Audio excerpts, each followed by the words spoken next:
¿Alguna vez te has cuestionado por qué las desgracias afectan a individuos bondadosos? Hoy, en este recorrido fascinante, indagaremos en uno de los enigmas más profundos de la humanidad a través de la narrativa de Job, un relato sobre devoción, desesperación y la búsqueda eterna de equidad. Pero espera, ¿qué tal si te revelo que esta antigua historia contiene respuestas asombrosas para nuestras vidas contemporáneas? Prepárate para cuestionar todo lo que pensabas saber sobre la adversidad, la fe y la justicia divina. No te pierdas ni un instante de este viaje revelador. En esta narración bíblica del libro de Job, encontramos a un hombre acaudalado llamado Job, quien residía en una zona denominada Uz. Poseía una extensa familia y vastos rebaños. Job era un individuo recto y justo, siempre dedicado a llevar una vida ética, y mantenía una relación muy disciplinada con Dios. En la tierra de Uz habitaba un hombre llamado Job. Este hombre era intachable y honrado. Temía a Dios y se apartaba del mal. Tenía 7 hijos y 3 hijas. Poseía 7,000 ovejas, 3,000 camellos, 500 yuntas de bueyes, 500 asnos y un gran número de sirvientes. Era considerado el más prominente entre todos los pueblos del Oriente. Los hijos de Job solían celebrar festines en sus hogares, en sus cumpleaños, e invitaban a sus 3 hermanas para comer y beber con ellos. Tras un periodo de festejos, Job organizaba un ritual de purificación para ellos muy temprano en la mañana. Ofrecía un holocausto por cada uno, pensando quizás mis hijos hayan pecado y maldecido a Dios en sus corazones. Esta era la práctica habitual de Job, tal como se describe en el primer capítulo, versículos del 1 al 5. Dios resaltó las virtudes de Job ante Satanás. Sin embargo, Satanás argumentó que Job era justo solo porque Dios lo favorecía abundantemente. Un día, los ángeles vinieron a presentarse ante el Señor, y Satanás también estaba entre ellos. El Señor preguntó a Satanás, ¿de dónde vienes? Satanás respondió al Señor de recorrer la tierra, yendo y viniendo por ella.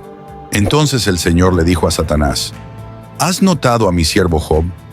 No hay nadie en la tierra como él, un hombre íntegro y correcto, que teme a Dios y evita el mal. ¿Acaso Job teme a Dios sin razón? Replicó Satanás. ¿No has puesto una protección alrededor de él, de su casa y de todo lo que posee? Has bendecido todo lo que hace, y sus rebaños y manadas se han extendido por la tierra. Estos diálogos entre Dios y Satanás se narran en el libro de Job, capítulo 1, versículos del 6 al 10. Satanás desafió a Dios diciendo que si se le permitía infligir sufrimiento a Job, éste cambiaría y maldeciría a Dios. Dios permitió que Satanás atormentara a Job para probar esta audaz afirmación, pero prohibió quitarle la vida a Job. Pero extiende tu mano y ataca todo lo que posee, y seguro que te maldecirá. Muy bien, entonces todo lo que posee está en tu poder, pero no pongas tu mano sobre el mismo hombre. Entonces Satanás salió de la presencia del Señor. Estos eventos se describen en el libro de Job, capítulo 1, versículos 11 y 12. Job recibió 4 noticias en un solo día, informando que sus ovejas, sirvientes y 10 hijos habían muerto víctimas de invasores, ladrones o desastres naturales. Un día, mientras los hijos e hijas de Job estaban celebrando y bebiendo vino en la casa del hermano mayor, un mensajero llegó a Job y dijo: los bueyes estaban arando y los asnos pastando cerca cuando los sabeos atacaron y se los llevaron. Mataron a los sirvientes a espada, y yo fui el único que escapó para contártelo. Mientras aún hablaba, otro mensajero llegó y dijo: el fuego de Dios cayó del cielo y quemó las ovejas y los sirvientes, y yo fui el único que escapó para contártelo. Mientras éste aún hablaba, llegó otro mensajero.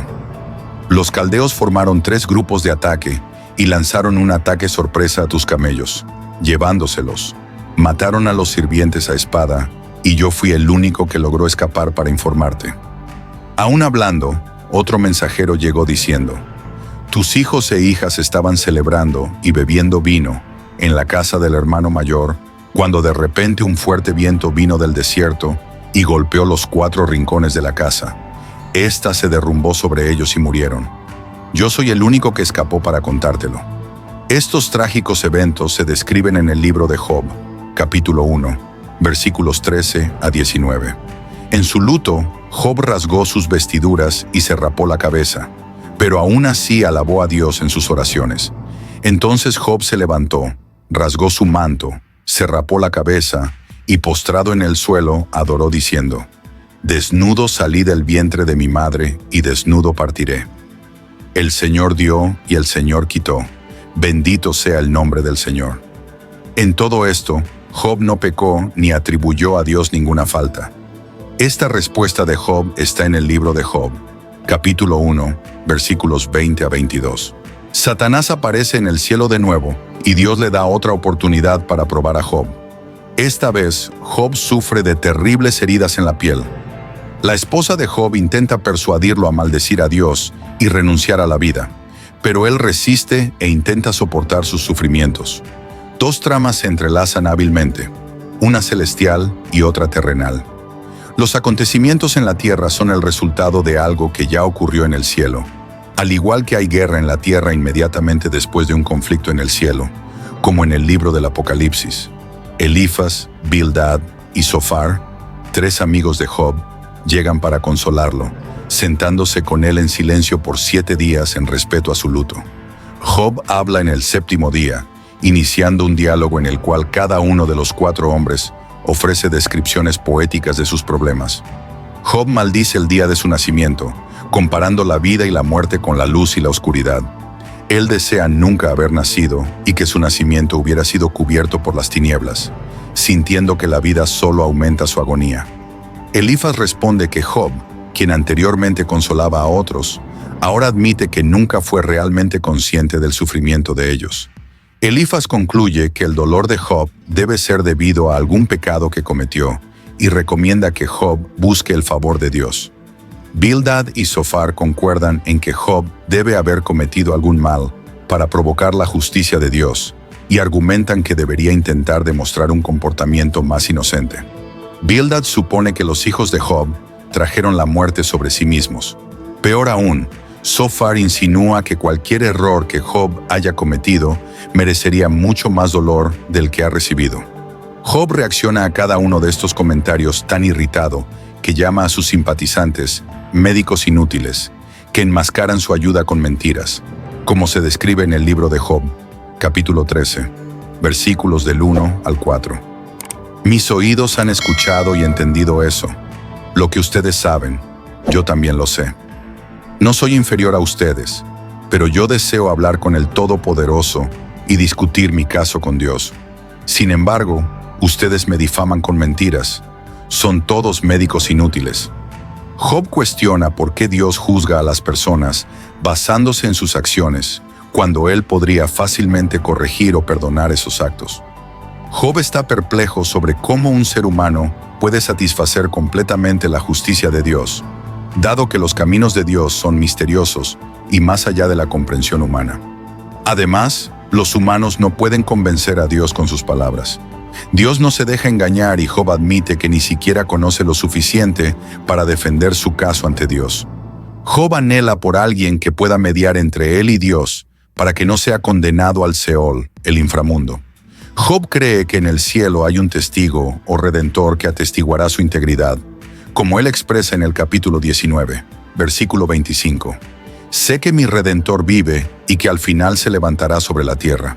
Y en el capítulo 16, versículo 19. Ahora mismo, mi testigo está en el cielo, mi abogado está en las alturas. El sufrimiento se vuelve insoportable para Job, y él se torna amargo, ansioso y asustado. Lamenta la injusticia de Dios al permitir que personas malas prosperen mientras él y muchas otras personas honestas sufren. Job quiere enfrentar a Dios y protestar, pero no puede encontrarlo físicamente. Piensa que la sabiduría está oculta de la humanidad, pero resuelve perseguirla, temiendo a Dios y evitando el mal.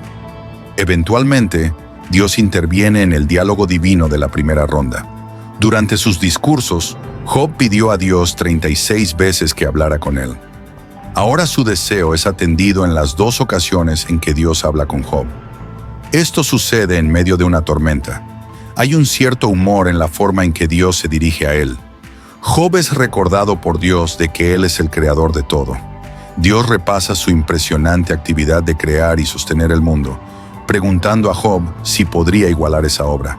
Termina preguntando si Job está en posición de juzgar, diciendo que es impertinente para Job creer que Dios debería explicarse a él. Job es hecho sentirse muy pequeño. Eventualmente Job responde: «Soy indigno. ¿Cómo puedo responderle? Pongo mi mano sobre mi boca. Hablé una vez, pero no tengo respuesta. 2 veces, pero no diré nada más». En el segundo encuentro, Dios no habla sobre sí mismo como creador, sino sobre 2 de sus criaturas. Curiosamente, está lleno de humor. Una vez más le pregunta a Job sobre sus pensamientos respecto al hipopótamo, el behemoth, y al cocodrilo, el leviatán, como si estas increíbles bestias tuvieran las respuestas a los grandes problemas de la vida. Job es recordado de que no puede entender a Dios ni al mundo animal, y mucho menos al mundo moral. Así, el punto principal de Dios es: ¿por qué estás tratando de discutir conmigo?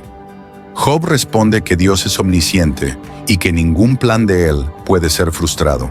Ahora se da cuenta de que su cuestionamiento a Dios fue totalmente inadecuado y se desprecia y se arrepiente en cenizas y polvo.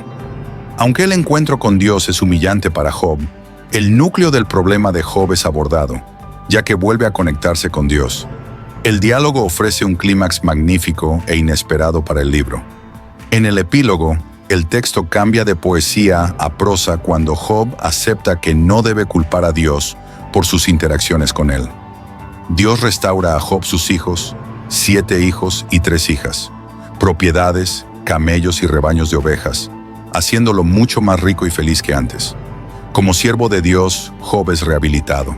Por otro lado, los 3 amigos de Job son severamente reprendidos por Dios.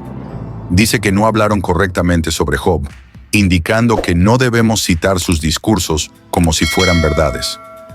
Lo notable en las 2 rondas de Dios con Job es que él aún no responde a las indagaciones de Job y no le cuenta sobre su apuesta con Satanás. Job no necesitaba saber lo que estaba sucediendo en el cielo, porque Dios tenía sus motivos para permitir que él sufriera. Debemos tener en mente una diferencia aguda entre la comprensión judía de este libro y la cristiana. El judío de los tiempos del Antiguo Testamento no podía ver los problemas de la vida temporal a la luz de la eternidad. Sentía que la justicia de Dios debería ser vista en esta vida, ya que tanto personas buenas como malas iban al mismo destino, el Seol, lugar de existencia sombría donde los espíritus partidos duermen. Los cristianos, por otro lado, tienen un punto de vista completamente diferente sobre el sufrimiento actual. Ven la mayor visión del cielo a la luz de la obra de Cristo. El sufrimiento en este mundo palidece en comparación con la vida que nos espera en el cielo. Por lo tanto, solo hay insinuaciones de vida después de la muerte a lo largo del libro de Job. En un momento, Job declara que encontrará a Dios después de su muerte, pero este no es un tema recurrente en el libro, y no tiene idea de cómo sucederá. El libro de Job tiene 2 tramas principales, la trama divina y la terrenal. El libro comienza con la trama celestial, la reunión de Dios en el cielo con Satanás.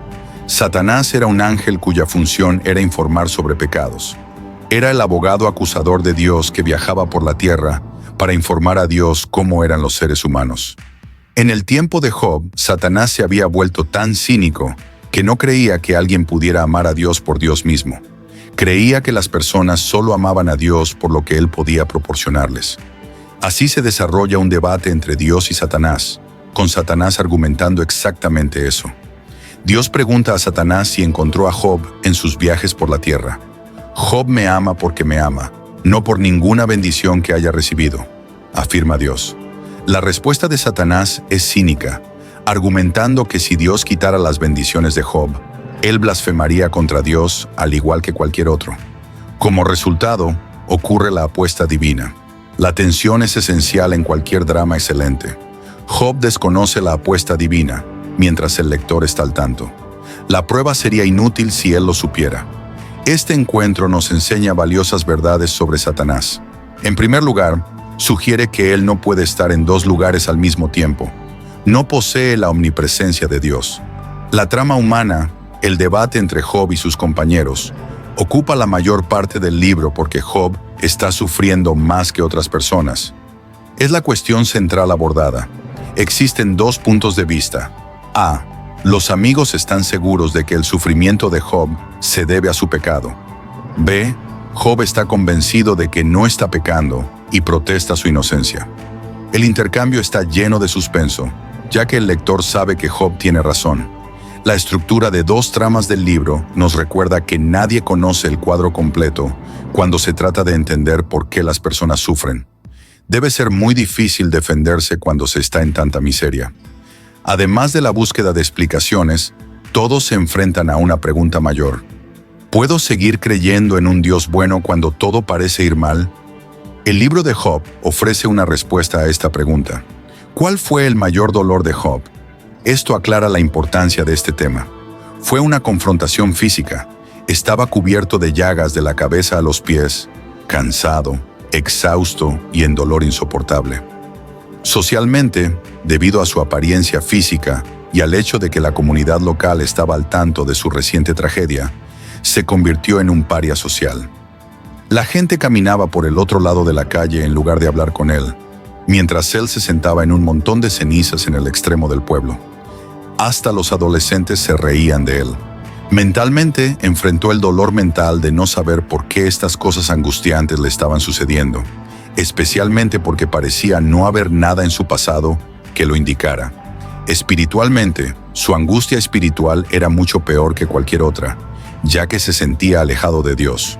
Job clamó, implorando a Dios que lo encontrara, hablara con él e incluso discutiera con él. Ese fue su verdadero dolor más insoportable. El sufrimiento es mucho más agonizante si creemos que Dios está lejano y desinteresado. Sin embargo, cuando Job finalmente logró hablar con Dios, las cosas no sucedieron como había planeado. Para los cristianos, el libro de Job puede verse en el contexto del Nuevo Testamento. 1. Dios permitió que Satanás provocara la muerte de Jesús en la cruz, con el propio Hijo preguntando, «Dios mío, ¿por qué?». Zrenia, al igual que con Job. Dios no explicó por qué. Esto sugiere que incluso el Hijo de Dios perdió el contacto con el propósito de su sufrimiento bajo la intensidad del tormento de la crucifixión. 2. El cristiano entiende que la vida continúa más allá de la muerte. Los problemas del sufrimiento no necesitan ser resueltos en esta vida. Es interesante notar que en la versión griega del libro de Job se agregó un versículo adicional afirmando que él, Job, resucitará con aquellos a quienes el Señor resucite. 3. Esta esperanza de resurrección nos recuerda que habrá una reivindicación final de Job. Los cristianos creen que Jesús regresará para juzgar a los vivos y a los muertos al final de los tiempos.